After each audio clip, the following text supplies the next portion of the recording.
আসসালামু আলাইকুম এভরিওয়ান। আজকে আমরা যাচ্ছি গুচি শহরের প্রেম গোসাই মেলায়। যতদূর দেখা যায় শুধু সবুজ আর সবুজ। চারিদিকের পরিবেশটা বেশ সুন্দর। আমরা দেখতে পাচ্ছি প্রকৃতির সতেজ রূপ, আবার গ্রামের মেঠো পথও। যেতে যেতে চোখে পড়ল এই বিয়ে বাড়ির সাজানো গেটটি।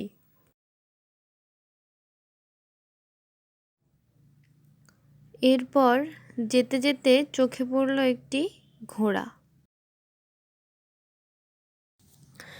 এভাবেই রাস্তা দেখতে দেখতে চলে আসলাম মেলায়।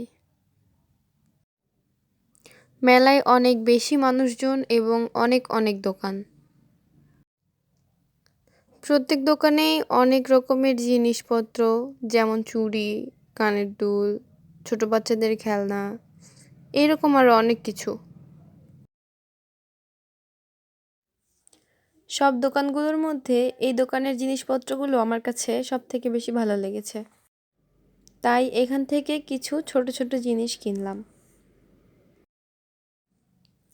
ঘুরতে ঘুরতে দুপুর হয়ে গেছে এবং সবাই অনেক ক্ষুধার্ত, তাই আমরা চলে আসলাম খাবারের হোটেলগুলোর এইদিকে।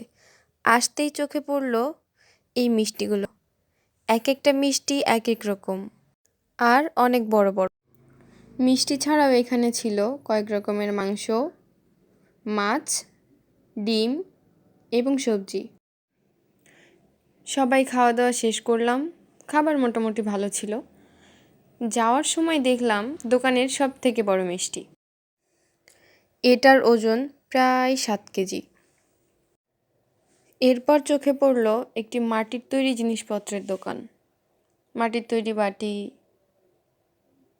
বাটিগুলো ছিল খুব মজবুত এবং অনেক সুন্দর। তারপর চোখে পড়ল গ্রাম বাংলার একটি ঐতিহ্যবাহী জিনিস, মাটির তৈরি হারিকেন।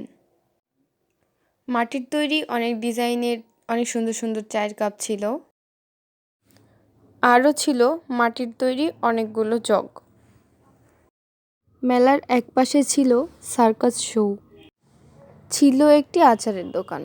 এই দোকানে আচারের এত এত আইটেম, আমি তো একদম অবাক। আমের আচার, বড়ইয়ের আচার, জলপাইয়ের আচার, খেজুরের আচার, চালতা ফলের আচার সহ মরিচের আচার, আরও অনেক রকমের আচার ছিল এখানে। আর এক পাশে ছিল অনেক বড় একটি নৌকা। মেলায় গিয়ে আরও দেখলাম হাতি। হাতিটি একটি বাচ্চা পিঠে নিয়ে ঘুরছিল। বাচ্চাটিকে নামানোর জন্য খুব সুন্দর করে বসে গেল। এরপর বাচ্চাটিকে নামিয়ে দিল। এখান থেকে মেলার কাঠের দোকানগুলো শুরু। এই দোকানগুলোতে ছোট বড় অনেক রকম কাঠের জিনিসপত্র পাওয়া যায়, কিন্তু আমরা সব দোকানগুলো দেখে শেষ করতে পারিনি, কারণ এইদিকে সন্ধ্যা নেমে আসছিল।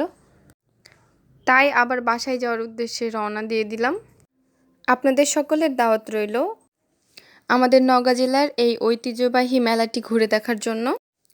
আমার এই ভিডিওটি ভালো লাগলে অবশ্যই লাইক, কমেন্ট, শেয়ার করে দিবেন এবং চ্যানেলটি সাবস্ক্রাইব করে দিবেন। ধন্যবাদ। আসসালামু আলাইকুম।